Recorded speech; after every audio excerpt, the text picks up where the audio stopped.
एक और महत्वपूर्ण खबर ये है कि कांग्रेस से टिकट कटने के बाद की बातचीत बीजेपी से संपर्क साधने में जुटे हैं देवेंद्र बबली। जी हां, देवेंद्र बबली को लेकर अब माना ये जा रहा है कि पहले जिस तरह से वो कांग्रेस में जा रहे थे, अब शायद वो कांग्रेस का रास्ता छोड़ दें और फिर से बीजेपी की तरफ आ सकते हैं। पहले जेजेपी में थे, बीजेपी के साथ गठबंधन था और अब देखिए बीजेपी में वो आ सकते हैं, ये माना जाता है। धर्मेंद्र प्रधान से भी संपर्क साधने में जुटे हैं देवेंद्र बबली। टोहाना से बीजेपी के टिकट के प्रयास में देवेंद्र बबली नजर आते हैं। तो देवेंद्र बबली देखिए किसी पार्टी के टिकट पर ही चुनाव लड़ना चाहते हैं और कांग्रेस में उन्होंने जाने का प्रयास किया था।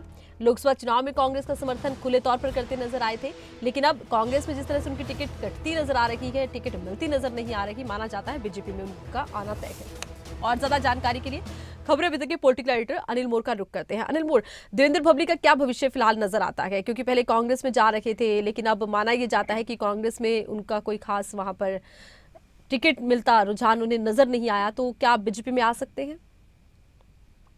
देखिए आरती, अगर देवेंद्र बबली की बात करें, ऐसा लग रहा है कि देवेंद्र बबली फिलहाल बीच मझधार में फंस चुके हैं, क्योंकि देवेंद्र बबली ने लोकसभा चुनाव के दौरान लोकसभा चुनाव में खुलकर कांग्रेस का समर्थन दिया। उनकी तरफ से कांग्रेस उम्मीदवार का उस वक्त कुमारी शैलजा का समर्थन किया गया। प्रेस कॉन्फ्रेंस उन्होंने कांग्रेस के पक्ष में की, कांग्रेस के पक्ष में वो खड़े नजर आए और कहीं ना कहीं देवेंद्र बबली को लग रहा था कि कांग्रेस से उनको टिकट मिल जाएगी, लेकिन कांग्रेस की तरफ से उनको टिकट का कमिटमेंट नहीं किया गया। प्रदेश प्रभारी दीपक बावरिया से वो मिले, कुमारी शैलजा से उन्होंने मुलाकात की, लेकिन बावरिया ने साफ कह दिया है कि यहाँ पर जो देवेंद्र बबली को टिकट नहीं मिलेगी, क्योंकि देवेंद्र बबली कांग्रेस के सदस्य नहीं है, उनको टिकट का कमिटमेंट नहीं किया जाता। इतनी बड़ी बात देवेंद्र बबली को कहीं ना कहीं प्रभारी की तरफ से साफ कर दी गई। तो उसके बाद अब देवेंद्र बबली अगले कदम पर विचार कर रहे हैं। अब उनकी तरफ से बीजेपी से यहाँ पर संपर्क साधा जा रहा है, जो हमें जानकारी मिल रही है। जैसा हमें सूत्रों की तरफ से दावा किया गया है कि केंद्रीय मंत्री मनोहर लाल से उनकी बातचीत हुई है। केंद्रीय मंत्री और हरियाणा बीजेपी के चुनाव प्रभारी धर्मेंद्र प्रधान से वो मुलाकात करने की कोशिशें कर रहे हो। कहीं ना कहीं अब वो बीजेपी से संपर्क साधने में जुटे और देवेंद्र बबली चाहते हैं कि कांग्रेस से टिकट न मिली तो अब बीजेपी से टिकट ले ली जाए। अब देखना होगा कि बीजेपी की तरफ से देवेंद्र बबली को कितनी तवज्जो दी जाती है, लेकिन देवेंद्र बबली के लिए राह इतनी आसान नहीं रहने वाली, क्योंकि लोकसभा चुनाव में देवेंद्र बबली ने खुलकर कांग्रेस का समर्थन किया था। बीजेपी के खिलाफ भी उनकी तरफ से कहीं ना कहीं लोकसभा चुनाव के दौरान बयानबाजी देखने को मिली थी। अब बीजेपी को देखना होगा कि देवेंद्र बबली को बीजेपी से टिकट दिया जाए या न दिया जाए। अच्छा अनिल, देखिए उन्होंने खुलकर समर्थन किया, देवेंद्र बबली ने लोकसभा चुनाव के दौरान कुमारी शैलजा का समर्थन किया। अब इसके पीछे क्या एक वजह ये भी हो सकती है कि उन्होंने शैलजा का समर्थन किया है और आजकल हरियाणा कांग्रेस में सीधा देखा जाता है कि हुड्डा गुट ज्यादा हावी है। क्या इसका खामियाजा उठाना पड़ रहा है देवेंद्र बबली को कि भले उन्होंने कांग्रेस का समर्थन किया, लेकिन उन्होंने हुड्डा गुट की बजाय शैलजा की तरफ रुझान दिखाया?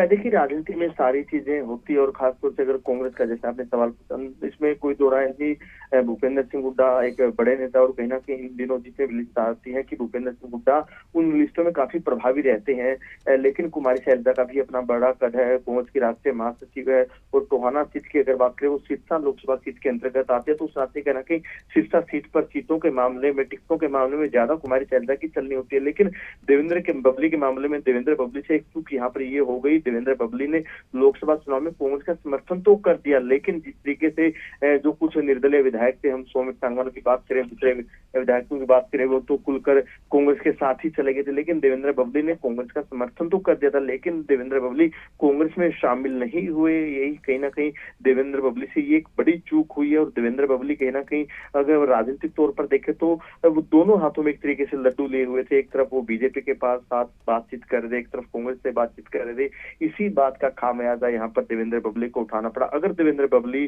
दोनों हाथों में लड्डू की बजाय जब उन्होंने कांग्रेस का समर्थन दिया था लोकसभा चुनाव में, अगर वो उसी वक्त कांग्रेस में शामिल हो जाते, कांग्रेस के बन जाते, तो कहीं ना कहीं उनका टिकट का दावा मजबूत हो सकता था।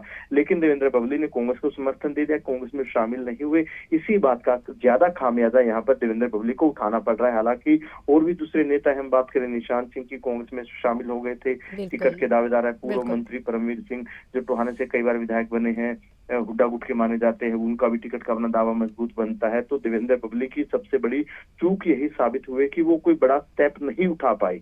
वो तय नहीं कर पाए एक तरह से। और देखिए बाहरी समर्थन कहीं ना कहीं इन्होंने किया भी, लेकिन ये समर्थन अगर वो सदस्य बनकर करते तो शायद कहीं ना कहीं दावा मजबूत हो सकता था कांग्रेस में।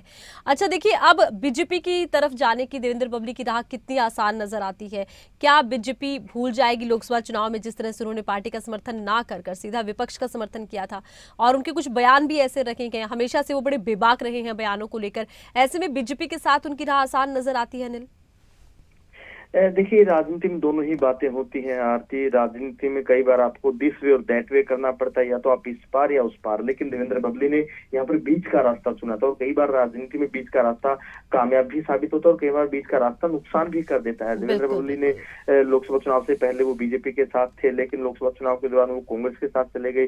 कांग्रेस का वहां पर उनकी तरफ से समर्थन किया गया, बीजेपी के खिलाफ बयान भी उनकी तरफ से दिए गए। अब बीजेपी को फैसला करना है। हालांकि जैसे मैंने आपको बताया कि केंद्रीय मंत्री मनोहर लाल से वो बातचीत कर चुके हैं, धर्मेंद्र प्रधान से वो संपर्क साधने की कोशिश कर रहे हैं, और कोशिश कर रहे हैं कि अब बीजेपी से उनको टिकट मिल जाए। लेकिन अब देवेंद्र बबली के लिए बीजेपी की टिकट भी इतनी आसान नहीं है, क्योंकि जब आपने खुलकर लोकसभा चुनाव में बीजेपी का विरोध किया है, और अब विधानसभा चुनाव में बीजेपी कैसे टिकट देगी, बीजेपी में भी कहीं ना कहीं इन बातों पर गंभीरतापूर्वक विचार किया जाएगा। और देखा जाए, देवेंद्र बबली प्राथमिक सदस्य तो बीजेपी के भी नहीं है, वो जेजेपी के थे। जेजेपी पार्टी उन्होंने छोड़ दी थी, और कहीं ना कहीं जो देवेंद्र बबली के बयान थे, देवेंद्र बबली के बयान कहीं ना कहीं कई बार खुद देवेंद्र बबली को असहज की स्थिति में ला देते थे। वो जो बयान देते थे, जेजेपी के खिलाफ देते थे बयान, वो भी खुलकर बयान देते थे। कांग्रेस को लेकर भी खुलकर हमला बोलते थे। लोकसभा चुनाव में जब वो कांग्रेस के साथ गए, बीजेपी पर भी खुलकर हमलावर हुए। तो कहीं ना कहीं इन बयानों की वजह से अब देवेंद्र बबली के लिए राह इतनी आसान भी नहीं रहने वाली। दूसरा, टोहाना से राज्यसभा सदस्य है, सुभाष बराला है, सुभाष बराला से भी इनको 36 का आंकड़ा खड़ा है।